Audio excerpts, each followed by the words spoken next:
পার্বত্য অঞ্চল নিয়ে দীর্ঘদিন ধরে দেশি বিদেশি ষড়যন্ত্র চলছে বলে অভিযোগ করেছেন বিএনপির স্থায়ী কমিটির সদস্য সালাউদ্দিন আহমদ। তিনি বলেন, এই ষড়যন্ত্র যাতে সফল না হয় সেজন্য সবাইকে সজাগ থাকতে হবে।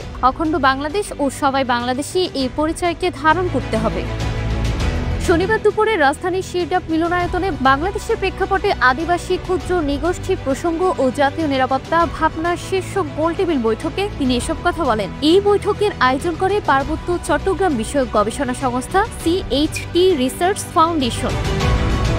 মুক্তিযুদ্ধের চেতনা বিক্রির মাধ্যমে দেশের মানুষের মধ্যে বিভক্তি সৃষ্টি করা হয়েছে বলেও মন্তব্য করেন সালাউদ্দিন আহমদ। তিনি বলেন, বাংলাদেশের স্বাধীনতার পক্ষে বিপক্ষে এই বক্তব্য দিয়ে ঐক্যবদ্ধ জাতিকে বিভক্ত করা আমাদের কাম্য হতে পারে না। আমরা কেউই স্বাধীনতার 54 বছর পর এটা কামনা করতে পারি না। সালাউদ্দিন আহমদ বলেন, বিভিন্ন রাজনৈতিক উদ্দেশ্যে এই জাতিকে বিভক্ত করার মানসিকতা দেখেছি। এখানে স্বাধীনতার পক্ষ বিপক্ষ বলে আমাদের মধ্যে বিভক্তি সৃষ্টি করা হয়েছে স্বাধীনতার 54 বছর পরও। মুক্তিযুদ্ধের চেতনার কথা বলে যে বাণিজ্য হয়েছে, রাজনীতিকরণ হয়েছে, রাজনৈতিকভাবে বাণিজ্য হয়েছে, চেতনা বিক্রি করতে করতে যে বিভক্তি সৃষ্টি করা হয়েছে সেই জায়গা থেকে আমাদের বেরিয়ে আসতে হবে। এই প্রসঙ্গে সালাউদ্দিন আহমেদ আরো বলেন, বাংলাদেশের সব মানুষ মুক্তিযুদ্ধকে ধারণ করেছে। মুক্তিযুদ্ধে সবাই সশস্ত্র সংগ্রামে না থাকলেও মানসিকভাবে মুক্তিযুদ্ধের পক্ষে ছিল এবং দেশের সব মানুষ স্বাধীনতার পক্ষে ছিল।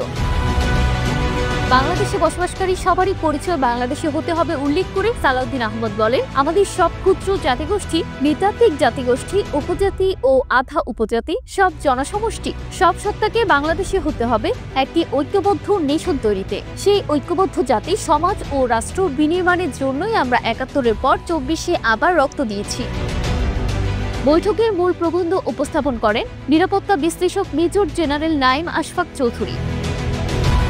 CHT রিসার্চ ফাউন্ডেশনের চেয়ারম্যান মেহেদী হাসানের সভাপতিত্বে গোলটেবিল বৈঠকে আরো বক্তব্য দেন বিএনপি চেয়ারপারসনের প্রতিরক্ষা উপদেষ্টা মেজর জেনারেল ফজলে এলাহি আকবর, জামায়াত নেতা শাহজাহান চৌধুরী, লেবার পার্টির চেয়ারম্যান মুস্তাফিজুর রহমান ইরান ও আমজনতা দলের সদস্য সচিব তারেক রহমান। অন্যদের মধ্যে উপস্থিত ছিলেন AB পার্টির চেয়ারম্যান মুজিবুর রহমান মঞ্জু প্রমুখ।